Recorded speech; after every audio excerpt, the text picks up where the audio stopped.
Bismillahirrahmanirrahim. Assalamualaikum warahmatullahi wabarakatuh. Alhamdulillah wassalatu wassalamu ala Rasulillah. Asyhadu an la ilaha illallah wahdahu la syarikalah wa asyhadu anna Muhammadan abduhu wa rasuluhu la nabiyya ba'dah. Amma ba'd.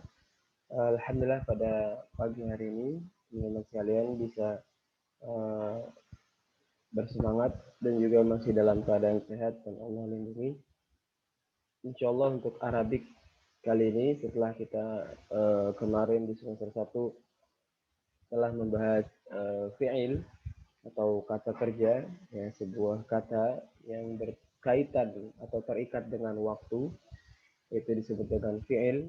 Ada yang terikat dengan waktu lampau atau yang sudah lalu, kita sebut dengan fi'il madhi. Dan kemudian sesuatu aktivitas yang akan dilakukan atau sedang dilakukan disebut dengan fi'il mudhari, dan sebuah kata perintah yang disebut dengan fi'il amr. Ya, kita sudah membahas perubahan-perubahannya ketika bertemu dengan dhamir. Pada kesempatan kali ini kita akan membahas sebuah kata dalam bahasa Arab yang kita kenal dengan isim. Isim itu disebut juga bisa berarti kata benda, ya, atau sesuatu yang telah memiliki nama, itu disebut dengan isim. Secara bahasa isim itu artinya nama, ya, nama atau ya sesuatu benda yang telah memiliki nama, itu disebut dengan isim. Atau dalam pengertian lainnya bahwa isim itu adalah kata yang mengandung sebuah makna. Jadi ada kata yang mengandung sebuah makna pada dirinya dan tidak terikat dengan waktu. Contoh ya, misalnya meja. Ya, meja itu kan sebuah kata yang mengandung makna dan tidak ada kaitannya dengan waktu gitu. Tidak ada meja yang sudah lampau atau meja yang saat ini atau meja yang akan datang, itu tetap aja namanya meja gitu. Tidak ada kaitannya dengan waktu gitu. Atau contoh lain misalnya buku. Ya, buku juga sebuah kata yang memiliki makna pada dirinya dan tidak terikat dengan waktu.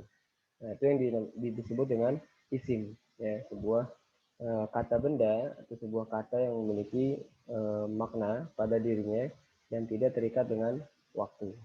Itu disebut dengan isim. Nah, teman-teman sekalian, ini mengulang kembali ya, agar kita ingat kembali tentang bomir-bomir yang ada, ya. Karena ini nanti akan kita gunakan juga di bab isim ini. Ya, ini sekedar mengingatkan bahwa bomir yang ada 14 ini, ya, itu terbagi menjadi beberapa bagian. Pertama, urutannya kan huwa huma hum, hiya huma hunna, anta antuma antum, anti antuma antunna, ana nahnu. Nah, di sini ada dua bagian. Kalau kita ambil ke samping, huwa huma hum, anta antuma antum, ini merupakan dhamir muzakkar. Muzakkar itu adalah dhamir yang digunakan untuk laki-laki. Lalu kemudian hiya huma hunna, anti antuma antuna, itu kita kelompokkan ke dalam dhamir muannas, ya, dhamir muannas. Lalu kemudian ya ini dhamir muannas untuk yang berjenis perempuan.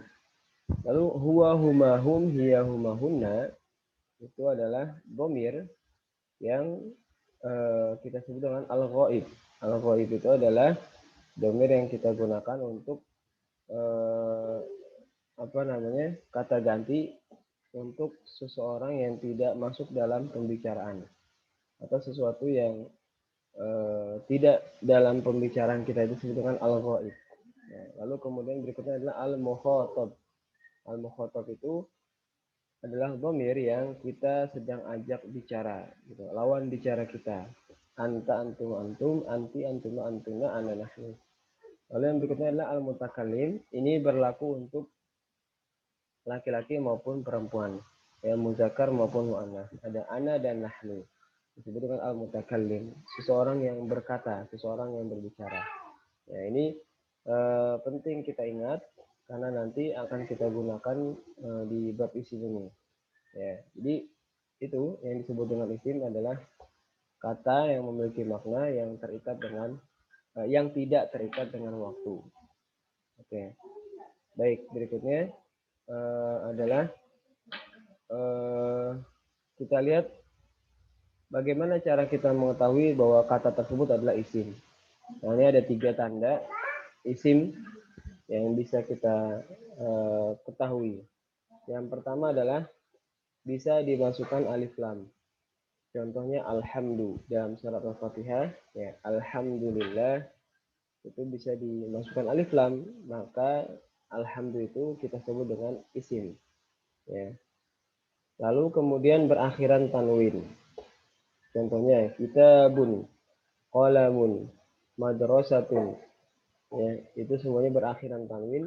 Tanwin itu bisa an, bisa in, bisa un, ya. Di tanwin itu an, in, un. Lalu kemudian yang ketiga adalah didahului huruf jar. Huruf jar itu apa sih? Huruf dalam bahasa Arab yang secara umum artinya mengkasrohkan sebuah kata, ya, menjarkan sebuah kata. Huruf jar ini huruf-huruf yang tertentu khusus, ya. Yang di sini saya tulis ada 6, ya. Mungkin ada banyak lagi, ya, tapi kita ambil 6 aja dulu. Contohnya di sini ada min. Min itu artinya dari. Nah, huruf jar ini memiliki makna jika dia bersambung dengan kata lain.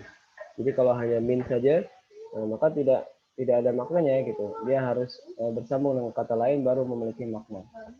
Nah, ini disebut dengan huruf jar, min. Contohnya min syarri.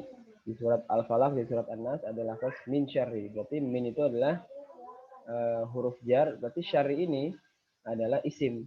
Kenapa isim? Karena didahului oleh huruf jar. Lalu kemudian ilal jannati. Ilal jannati berarti ila ini ada huruf jar, jannati ini berarti adalah alif lam. Adalah isim. Karena didahului oleh huruf jar. Atau tanda lainnya bahwa dia dimasuki alif lam bisa juga. Tapi karena di sini ada ila, maka dia cirinya adalah dimasuki huruf jar, didahului huruf jar. Berarti al jannati ini adalah isim, ya. Jadi syarri ini isim karena didahului oleh min. Jannati ini juga isim karena didahului oleh min. Yang kemudian adalah li, ya. Li itu contohnya misalnya, atau ala, ya. Ala itu contohnya di sini alal araik yang turun. Alal araik. Berarti araik ini adalah isim karena didahului oleh ala. Lalu kemudian bi hijarah, tarmihim bi hijarah. Maka hijarah ini adalah isim karena didahului oleh huruf jar, yaitu adalah bi. Ya. Kita coba masuk ke Al-Quran, ya. Kita ambil contoh. Misalnya surat yang kita ambil surat 30 saja. Oke, misalnya di surat An-Nas, ya. Di surat An-Nas. Nah, kalau kita lihat di sini. Oke, kita ambil contoh di surat An-Nas. Kita lihat mana isim yang ada di surat An-Nas. Pertama, nah ini adalah isim Rabbi. Karena didahului oleh bi, ya, didahului oleh huruf jar, yaitu adalah bi. Lalu An-Nas ini adalah isim. Kenapa? Karena bisa dimasukkan alif lam. Ini alif lam. Alif lam berarti An-Nas.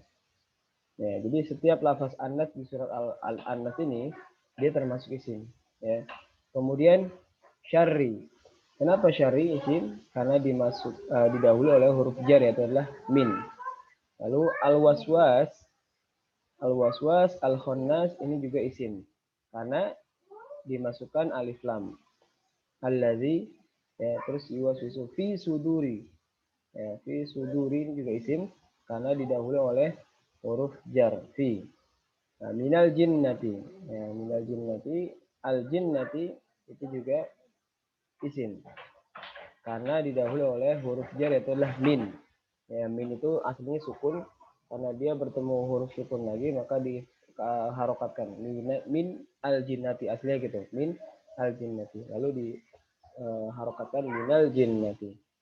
Oke, itu contoh cara kita mengetahui isim. Ya. Jadi tadi tanda-tandanya adalah pertama bisa dimasukkan alif lam, yang kedua tanwin, berakhiran tanwin, ada tanwinnya an, in atau un. Atau yang ketiga adalah didahului oleh huruf jar, min, ila, ala, bi, ya, li, an, dan seterusnya. Baik, itu teman-teman sekalian tentang bab isim. Semoga bermanfaat. Selamat menyimak. Assalamualaikum warahmatullahi wabarakatuh.